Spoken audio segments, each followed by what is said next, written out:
From farm to your store in days, not weeks. That's 80 Acres Farms. Did you know that most salad travels over 2,000 miles to reach your plate? But not 80 Acres Farms. Their crisp salad greens and herbs are food less traveled. This means it stays fresher for longer in your fridge. My salad lasts all week long. No more food waste. Oh, and did I mention there's no need to wash this produce because 80 Acres Farms uses zero pesticides. Visit 80acresfarms.com to learn more and find their salads and herbs at your local Kroger. Hey, folks, thanks for joining me for today's podcast. It is a sweltering summer as we're all slogging through it. I think we'll be just fine, won't we? I certainly hope so. It's just, I knew it was going to be a scorcher, and I bring this up with every guest in the summertime. It just seems to get worse and worse and worse, but you know, we'll survive. But today I have a great guest on. I have never had anybody from St. Louis, Missouri on. And it's really a treat to talk with Beth Bombara. She has got a new album out today. We are coinciding this episode with the release of her new album called It All Goes Up. It is a fantastic release. She has worked so hard on this. She has been a solo artist now since really the mid-2000s, I would believe. Yeah, mid-2000s. New album, It All Goes Up. It is on Black Mesa Records. And it's just, she's a great artist in the fact that she is a cross between Amy Mann and Jewel. And we have a great talk, and I hope you really enjoy this. Good morning, Bob. How you doing? I'm doing well. How are you? Excellent, excellent. And as always, I always ask, where are you from at the moment? Are you in the St. Louis area? I'm in St. Louis. Yeah. Lucky that I'm at home for a little bit before we get on the road. Yeah, you do quite a bit of traveling, don't you? I try to as much as I can, and you know, it's gotten a little more complicated. But yeah. Mainly in the Midwest, is that where you're usually performing? Yeah, generally speaking, I like to stick sort of 6 hours from home. But with the event of like a new record, then we'll be getting a little further out there. So when you're traveling, do you bring a bunch of copies of the CD if you have any vinyl too, and distribute those at the shows?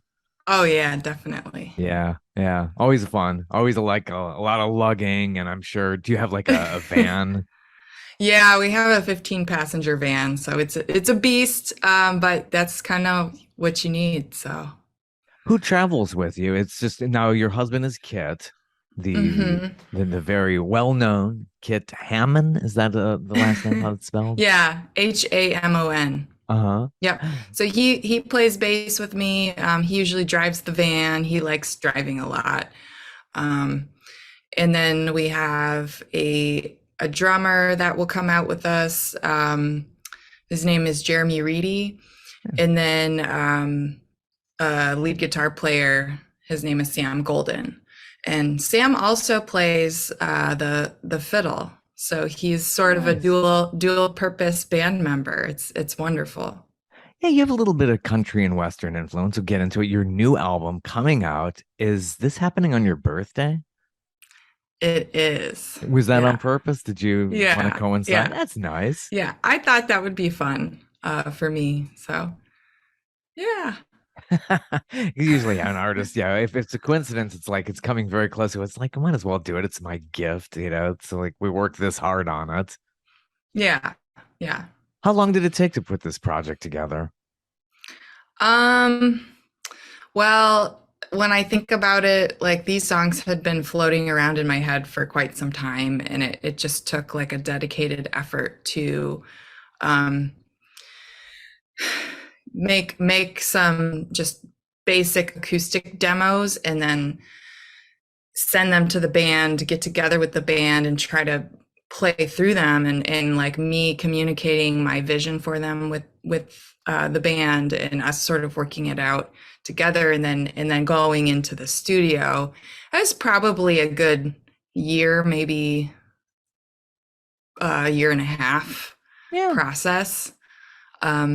Yeah, so it always takes longer than I think it will, but that's just the nature of creating. Yes, yes. From And start to finish. Yeah. for sure. When you're in now, where do you record this? Is it your own home studio or a professional one in town? So we went to a studio in town called Midtown Sound, and we did all of the basic tracking there. So the drums, the rhythm guitar, and the bass guitar. Uh, and in most cases, we were able to take the whole band and set everybody up and track those parts live together. And then from there, I did my final vocals. I went back to that studio to do the vocals, but then like other auxiliary percussion, like tambourine, some background vocals, the strings, we all did sort of at our respective home studios. And the pieces parts come together. Do you have a special mixing engineer, or is that like Kit's a person of all trades? Kit does do a lot of mixing, and he's mixed stuff for me before, but I think he prefers, if he's playing in a project, he'd prefer to have somebody else's ears on it to mix.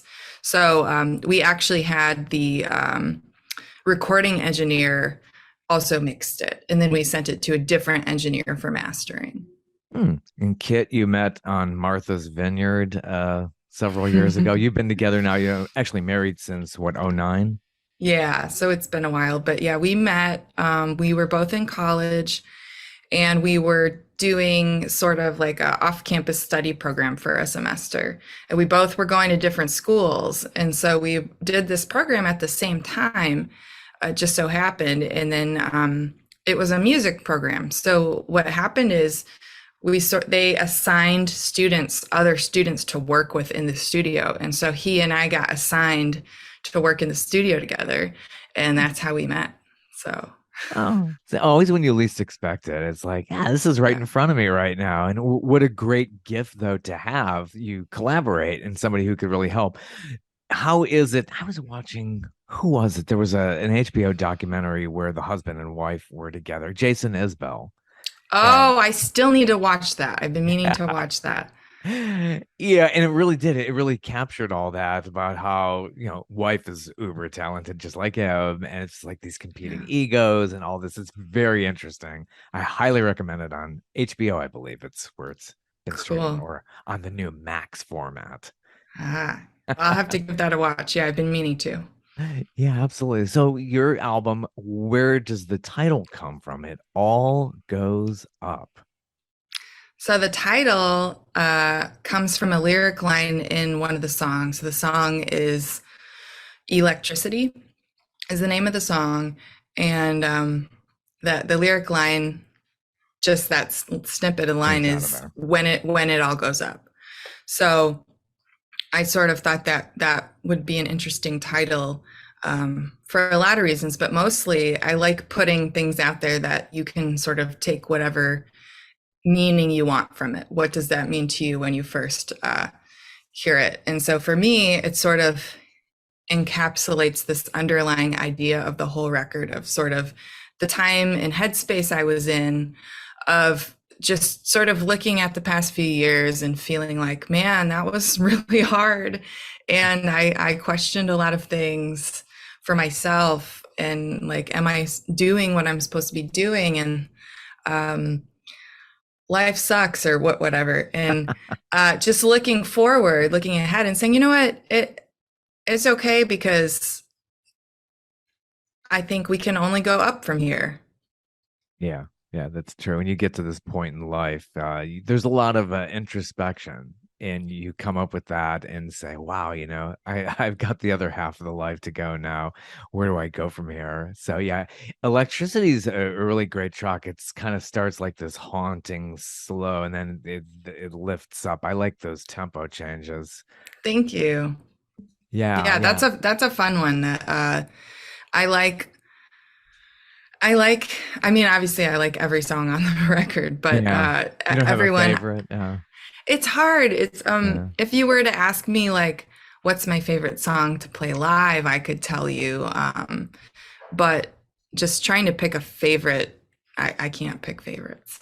Yeah, they're all your kids. Yeah, that's I Yeah. would say that with every artist. It's like, you marry it, it's your kids when you're putting the whole project together. So yeah, I'm sure it all comes from there. A lot of great tracks here though. Moment Thank is you. just a Mm. wonderful, wonderful track. As far as like ordering goes, do you really like overthink that when you're putting the final track listing together? Yeah, my struggle with this record in sequencing it was sort of the songs are pretty different. There's a varied palette of sounds and genres, and so I was really trying to come at it and say, okay, how do I take these songs that feel very different in some ways, um, and make them sort of a cohesive thing and flow well from one to the other. So I was pretty intentional about how I put that together because I had questions like, can I put all of these songs on one record? And I really wanted to. And I think because I wrote them all in a specific time period, they all sort of hang together for me in that way. So Yeah, when artists are putting it together and they sit down with producers, they really, really listen. And people don't really realize that there's so much thought goes into the sequencing of an album. mhm, They listen to it, listen to it. Oh, does this go here? Or listen to the tail ends of certain songs going into others. And there's just a lot of mhm. thought that's going into that. So yeah, it's really a Yeah, lot. it was a fine line for me to not overthink it, to be very intentional about it, but not to overthink it. Yeah, yeah, exactly. Because you could spend. Steely Dan is one of those bands that just like would go on forever. They're just crazy. Just really talk about overthinking and trying to be perfectionists. But you have a Hmm. lot of inspirations. Definitely, people have compared you with Amy Mann, who's just incredible artist. She's amazing. Yeah, yeah. And the span of her career is wonderful. Yeah, I saw her But with Till Tuesday. This goes back nearly 40 years ago. It was intriguing seeing her. She opened up for Hall and Oates when I saw them, oh and wow. yeah, yeah, it was fun. It's just never saw anything like that before. So yeah, it's a total original. Yeah, no, she's amazing. People often throw out comparisons and yeah, she's an inspiration for sure. I feel like artists like Nico Case, she's super inspiring to me. Um, I really love Wilco's music and what Jeff Tweedy's doing. Yeah. He's just always creating. And so for me that's an inspiring thing.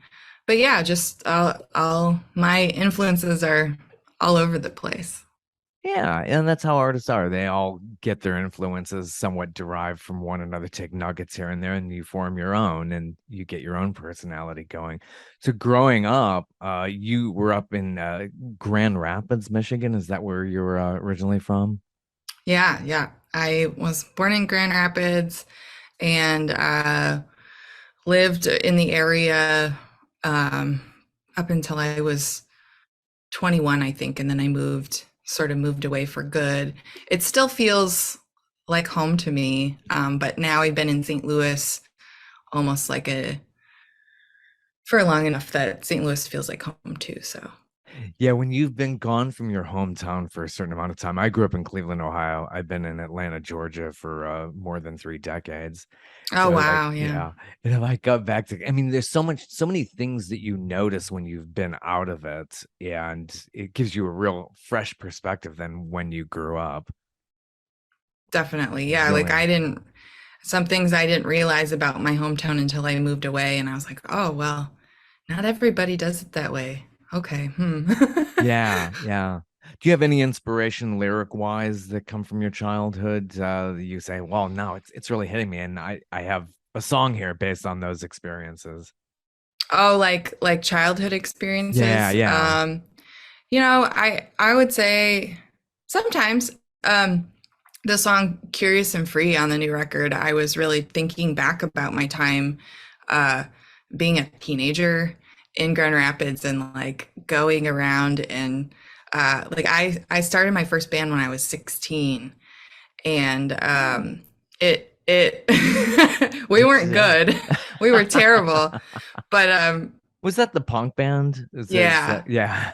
Yeah. And so, but just thinking about how freeing that was, like it just, we could go and we could just make noise, and it was fun and it was freeing, and we got to even get in a little conversion van and drive around the state, and then we played some shows across state lines, and it was like, this is a magical freeing experience. So like I was sort of thinking back to that time, and like, man, if things, thinking about how good that felt and trying to recapture that feeling of freedom and just newness and exploration.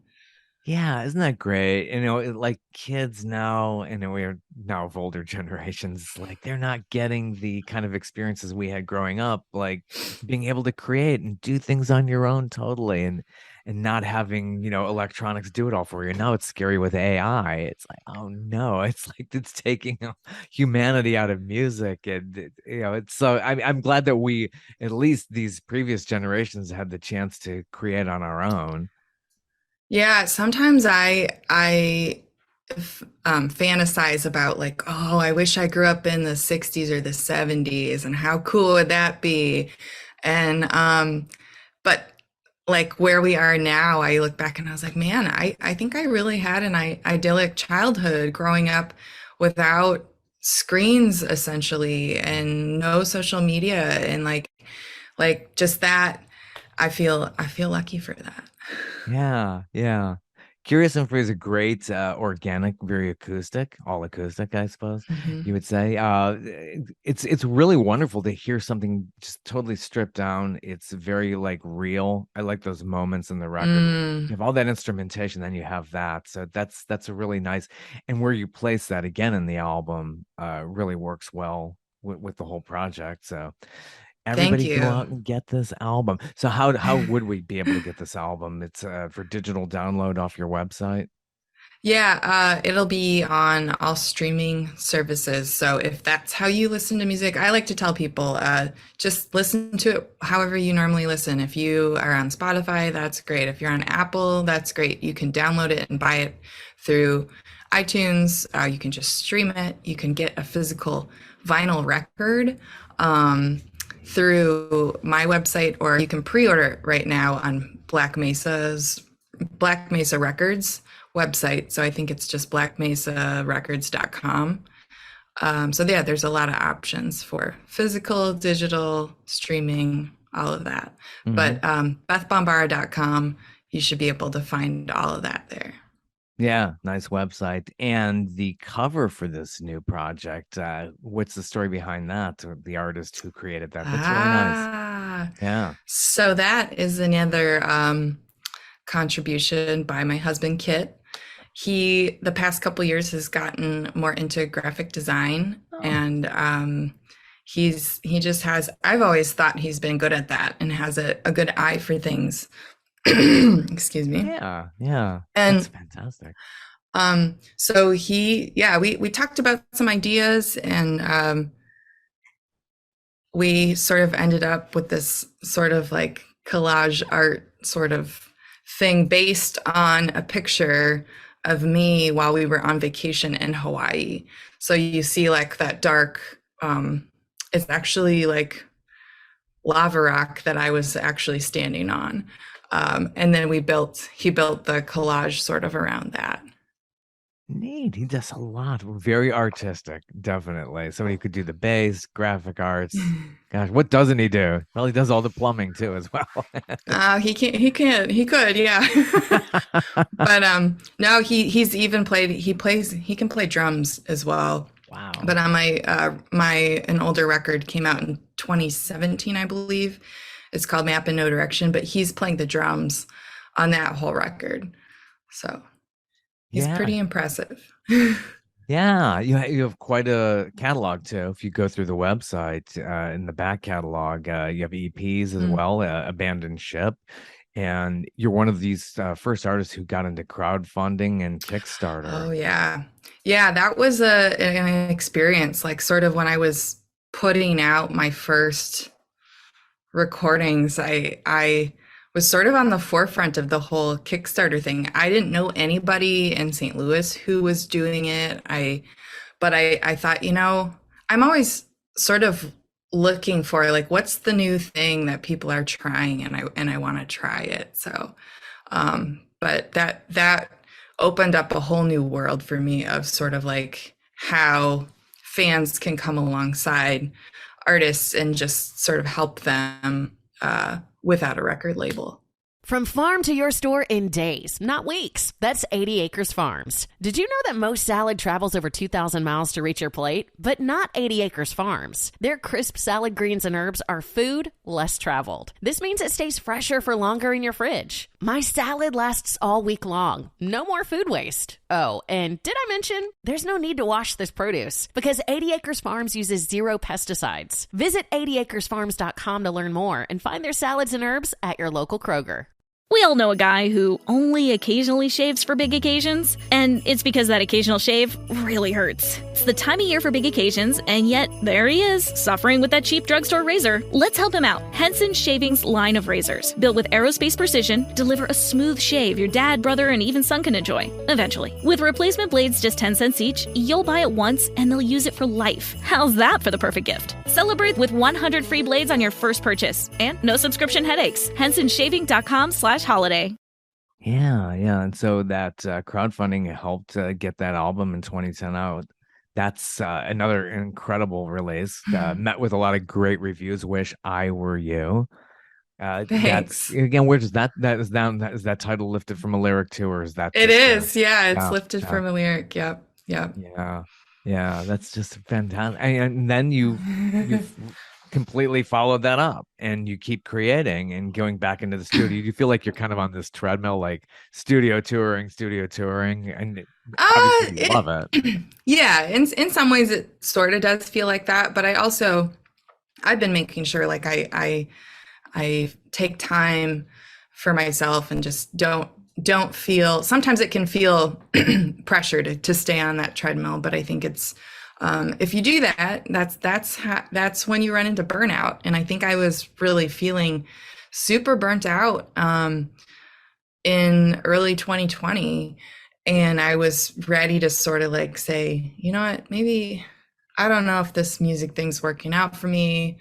And I just was having a lot of doubts. And then the pandemic hit, and it just gave me this time to really think about that and to take this pressure off of myself because I couldn't get in the van and tour. And I know a lot of people had a similar experience, but yeah, I think for me, this cycle of, I like to be in creative mode for a while and then make the record. And then I switch over into like, getting the word out mode, promotional mode.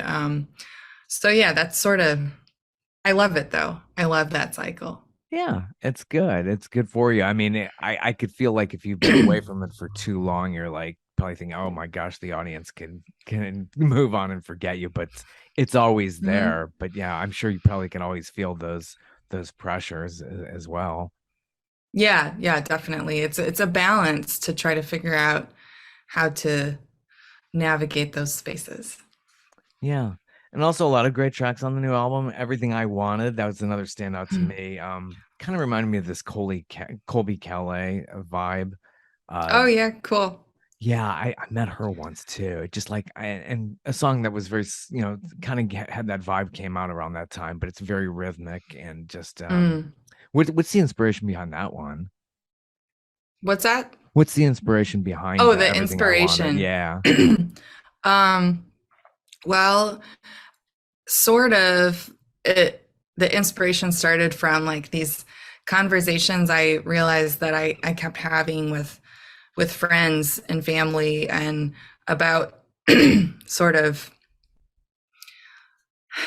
like what we're pursuing in life, and what we're doing for jobs, what we're doing to sustain ourselves and make a living, and how we get caught in this cycle of chasing things like, okay, I think I need I need a big fancy TV to be happy, or you know, that's a silly analogy, but like I need all of these things. If I get this thing, then it will make me happy, or it will solve a problem and I'll be happier and my life will be easier. But so we just kept having these conversations about like, oh, well, like what do you think you really need to be happy? You know, why are we in this cycle of chasing these things? And like, you know, whether that be material possessions or money or anything, and just that idea of realizing that happiness, contentment can come just from inside of you and not from the outside world. Yeah, and so hard these days. We're so into material items. Gotta have the so latest hard. gadget. Yeah. Anyway, so that's sort of what I was thinking about and where that song sort of came from. Yeah, it's got to keep it honest. Like there's so much more to life. Just look around you. Just being out in nature, which we don't get to do as much anymore. Oh my gosh, yeah. I'm a huge nature lover. I feel like anytime I can get outside and get away and go hiking or biking or you know, I love that. It's just so energizing. Do you have a lot of opportunity like that in the St. Louis area? You have good trail systems or places to hike? Actually, yeah, within like, I would say you can drive 25, 30 minutes and you can get to some pretty nice little hiking spots. And there's some great parks. And you can drive an hour and a half and you can be in, or something like that. You can be in some really great, what is it? The Mark Twain National Forest is a pretty relatively easy drive to get to, and that's yeah. So there's great stuff accessible. Yeah, and you get to do that during the pandemic, which you needed to do to get outside. Yeah, totally. I actually I went on the plane twice to visit my daughter who was then in Boston. And it was great because there was like nobody on the plane. Yeah. It's just like Logan Airport was like totally abandoned. I was like, wow. Ghost town. I was like, this is great. I really haven't traveled much since things have been somewhat normal now. Yeah. Yeah, that's awesome. Yeah. So traveling around the Midwest must be just really just exciting. You probably see all kinds of back roads. Do you stop in places that are more off the beaten path, like your Route 66 kind of places? Oh yeah, we try to make time for little random stops to explore little things. And like there's this cheese shop that we discovered sort of in the middle of like farmland in Iowa. And so anytime now we're like sort of going through there, we're like, oh, we got to stop at that little cheese shop. And they specifically only do Gouda cheeses, but they do like tons of different like ways. So it's super fun to find those little spots. But I do love the Southwest. And I have some friends that live down there that we try to go visit like at least once a year. And that's just great. So anytime I can travel and then like, you know, maybe play a few shows, it's great to get outside of the Midwest too. But I guess I was going to say that the song Moment, we just released a music video for, which is basically like footage of me and Kit traveling around the Southwest.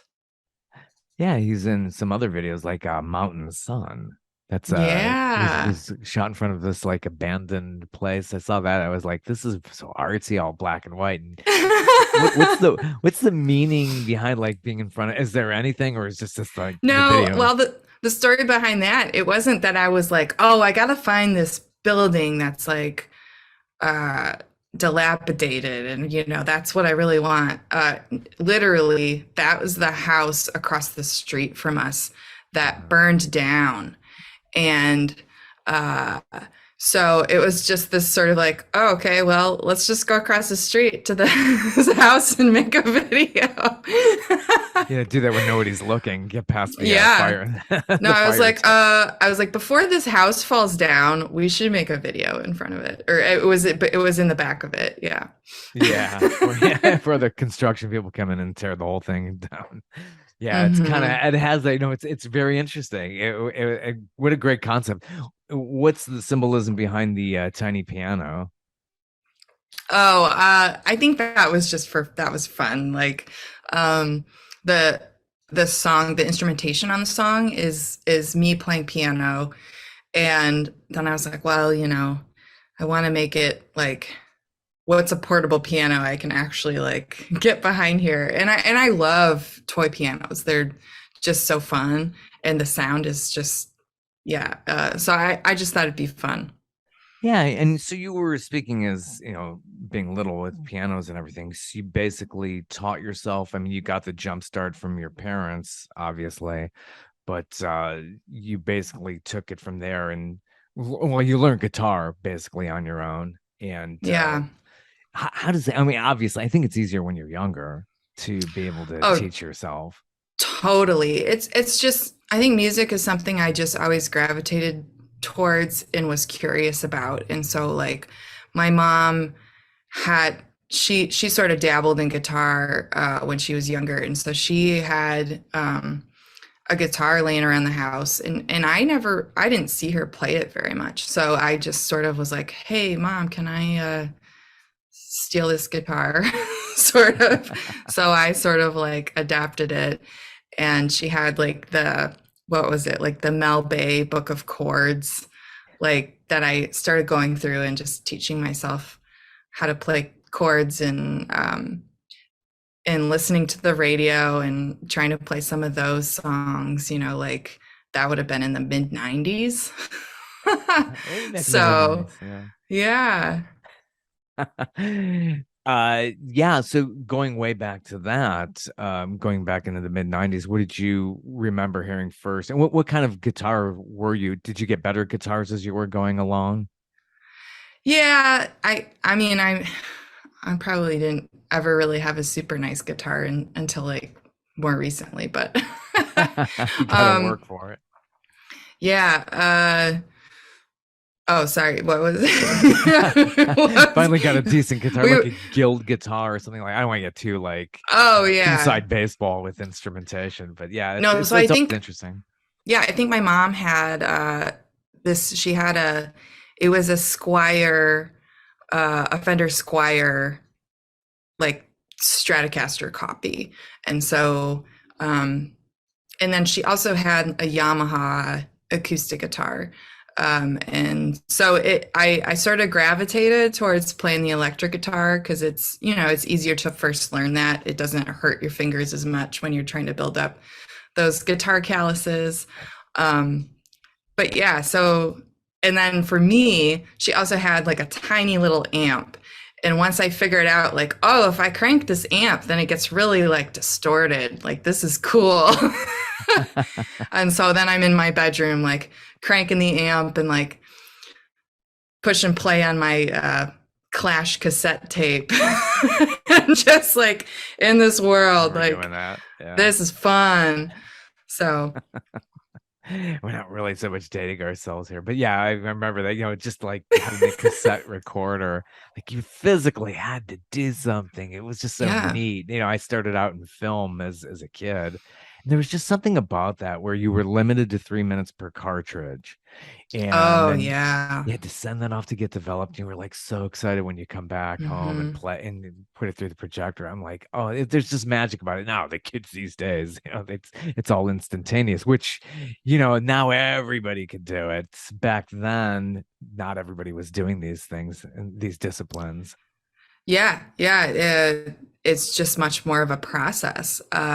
So like I came along and CDs were pretty much how people were listening to music, but you go to the record store and you could get a tape for cheap. And I remember I had in my bedroom, I just had a little dual cassette deck boombox, and I would take that and like when I started sort of making up songs, to remember them, I would just pop in a cassette and I would hit the record button, and it would just use the microphone, external microphone on the boombox.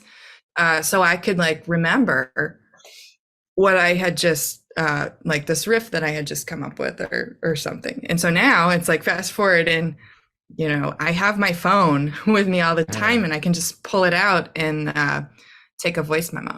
So it's great. Does it hit you like you're on the road? Oh, I got this great melody here. Bam, I got to pull over. I got to record this. Sometimes it does. Sometimes it does. Yeah. Yeah. It can really I feel like being in motion, sort of, something about that makes me like think of things. So like if I'm driving or if I'm walking or riding a bike, like any sort of motion really like is a good way for me to come up with ideas. Yeah. And you have a little bit country and Western influences. I was mentioning, it's where does that come from? Did you get into some country music? Yeah. So I never really delved into country music until a little bit later on. I think until after I moved to St. Louis. There is a very rich folk scene in St. Louis, and like sort of like I met people who were sort of in folk and country bands, and that was sort of my first real like playing with people who played the banjo. I'd never been around that before until I moved to St. Louis. And part of that is like my musical experience in Michigan growing up there was more like in the rock scene. That's sort of the scene I was living in. And so like when I moved to St. Louis, I started listening to some Gillian Welch and leaning into more of that folk roots country tradition. Yeah, not too far from Branson. I guess there is that country and Western influence, which you wouldn't associate with St. Louis. So that's but that whole sort of Ozark, you know, traditional scene for sure. Yeah. Yeah, so. It's very prominent in the track "Get On." A few other tracks too, like that. Who just you know you could hear that. Yeah, I love that slide. That slide is so really cool. Oh yeah. I love steel guitar. I will always have a soft spot for it. So yeah, so many good tracks. I really recommend this new release coming out on your birthday. That's wonderful. I just just very heartwarming to hear that, and just best wishes. So thanks, where can we Bob. See you? You'll be playing live. We're into the summer now, going into fall. A lot of Midwest dates. Yeah, a lot of Midwest dates. Chicago. We'll be hitting Kansas City, like a little bit further into the fall, going down to Nashville, playing in Michigan, around Grand Rapids, around Montague, playing a festival in northern Wisconsin in Appleton. So sort of, that's in the next little while. That's where I'll be. That was Appleton, some actors from there. I think Willem Dafoe, if I'm not mistaken. But Nashville should be really fun. Nashville should really like this music. This is just perfect for that. Thanks. Yeah. Well, I'll get to go to Nashville actually twice in 2 months. So I'll be doing a show there, and then at the end of August. But then I'll be going back to play at the Americana Fest. Which that is a wonderful little conference festival. So if anyone's looking for a fun week of music, that is a great thing to go to, because you get like a wristband, and then you can go to all the shows that happen all week, or it's like four days of shows. You can go see them all, and there's too many to see, and it's hard to like make your schedule. It's like a little festival. So yeah, highly recommend that. Yeah, great. Well, now what kind of venues? How many seats are you usually averaging for all these shows? Oh, it varies greatly. But I would say like anywhere from like 100 to 400 seats. So not big, but I sort of those are the venues that I like seeing shows in. because you can get they're a little intimate, and you feel like you can be up close and personal with the band. And so that's I really like playing venues of that, like small to mid-size. Great. Oh, I hope to see you in Atlanta one of these days. We have a great venue. I always say it on almost every episode here. It's called Eddie's Attic. And, I wanted to get to Eddie's so bad. Maybe, yeah, I'll have to talk to you about that. Yeah. Please. Oh, it'd be great. Do it. I love this music. Anyhow, so well, thank you for joining me. Yeah, thanks so much for having me, Bob. Take care and best wishes with the new release. It all goes up, available wherever you get your music. Thanks. Take care. Have a good one. You too. Bye. And if you already don't know, we already spoke that it is Beth's birthday today, August 4th. So go out and get the new release. It is fantastic. I totally recommend that. Go back to her website that I think we mentioned in this episode. I can't remember.